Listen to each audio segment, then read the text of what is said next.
मीरा भाईंदर महापालिकेमध्ये कचऱ्याच्या डब्यांचा घोटाळा समोर आलेला आहे। माझ्यासोबत मनसेचे कार्यकर्ते आहेत, आपण त्यांच्याकडून जाणून घेऊया। काय सांगाल, हा नेमका डबा कसला आहे? मला तर वाटतं ना, हा डबा सोन्याचा असावा.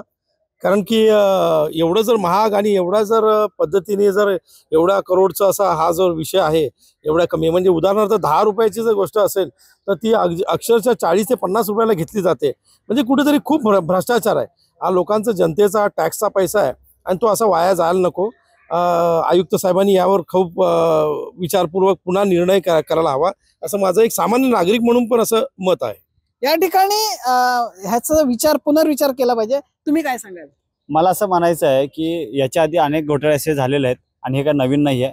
आणि इकडचे जे मंत्री आहेत, आमदार आहेत, यांचा हात असल्याशिवाय हे काम होणारच नाही आहे. आयुक्त म्हणतात की मला याची कल्पना, असं कसं कल्पना नाही? तुमची त्या निविदेवरती सही आहे, मग तुम्ही निविदा कशी काय काढले? आणि हे करदात्या नागरिकांच्या पैशाची लूट तुम्ही इथं करताय का, उधळताय का?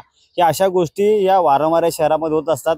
आणि ह्या कचऱ्याचा डबा ते 70,000 रुपयाला एक म्हटल्यानंतर खरंच नवलच आहे. खरं यांना पुरस्कार द्यायला पाहिजे. खरं तर या अधिकाऱ्यांना पुरस्कार द्यायला पाहिजे असं त्यांचं म्हणणं आहे। तुमचं काय म्हणणं आहे? असंच पुरस्कार हे महानगरपालिका जे आहे वेळोवेळी मिळवत असते. नालेसफाईमध्ये सुद्धा खूप मोठ्या प्रमाणाचा भ्रष्टाचार या लोकांनी केलेला आहे. आणि वाहन विभाग जो आहे, वाहन मध्ये सुद्धा यांनी खूप मोठ्या प्रमाणात भ्रष्टाचार केलेला आहे. जनतेचा जो पैसा आहे हे पाण्यामध्ये वाहत जसं जात, पाणी जसं वाहत जाते तसे तसे हे जनतेचा टॅक्स रुपी पैसा जो आहे तो वाहत करतात. तर माझं एकच सांगणं आहे की तुम्ही ज्या पद्धतीचं निविदा काढतात, अधिकारी सर्व तुमचे दर सोमवारी तुम्ही अधिकाऱ्यांची मीटिंग घेता, सर्व गोष्टी तुम्ही त्या मीटिंगमध्ये मांडता आणि तुम्ही लोकांना सांगतात की मला माहित नाही ही निविदा काढली म्हणून. मग दर सोमवारी तुम्ही काय करतायत? दर सोमवारी काय फक्त 170 रुपयाच्या पाण्याच्या बॉटलीमध्ये पाणी पितायत का काचेच्या? फक्त तेवढंच काम करतायत का? हे चुकीचं आहे. कुठेतरी हे लोकांशी खोटं बोलण्याचं काम करतायत. सोमवारी फक्त टाइमपास करतायत, कोणती मीटिंग होत नाही, हे यातून सिद्ध होत आहे. या ठिकाणी अधिकारी जे आहेत ते टाइमपास करतात असा आरोप त्यांनी केलाय। काय सांगाल सर, ह्या संपूर्ण ह्याच्यामध्ये कोणाचा हात असेल? भ्रष्टाचार म्हटलं की मीरा भाईंदर महानगरपालिकेचं नाव येतं आणि भ्रष्टाचार विविध प्रकारचे होतात. आताचा जो भ्रष्टाचार आहे हा कचऱ्याचा डब्याचा भ्रष्टाचार आहे.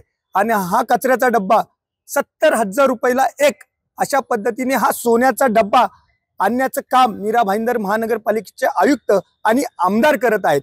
3,889 नग हे प्रत्येकी 70,000 रुपये, एकूण 19 करोड रुपयाचे हे निविदा काढलेली आहे.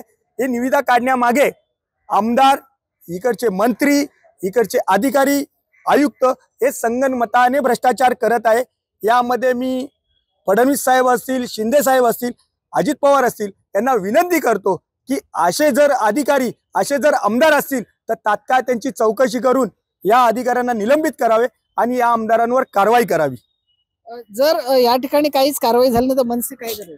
जर निविदा सोमवारपर्यंत मागे नाही घेतली तर महाराष्ट्र नवनिर्माण सेनेची स्टाईल माहीतच आहे. आम्ही अनोख्या पद्धतीने निवेदन देण्यासाठी सोमवारी जाऊ. याच्या अगोदर आमचं पत्र आज जाईलच. आणि जर सोमवारपर्यंत निविदा मागे नाही घेतली तर सोमवारी महाराष्ट्र नवनिर्माण सेना आपल्या स्टाईलमध्ये सोन्याचा डब्बा घेऊन आंदोलन करेल. या ठिकाणी जर हे निविदा मागे घेतली नाही तर मनसे आपल्या स्टाईलने इथे आंदोलन करेल असा इशारा मनसेने दिला आहे। विजय देसाई, न्यूज 18 लोकमत, मीरा भाईंदर।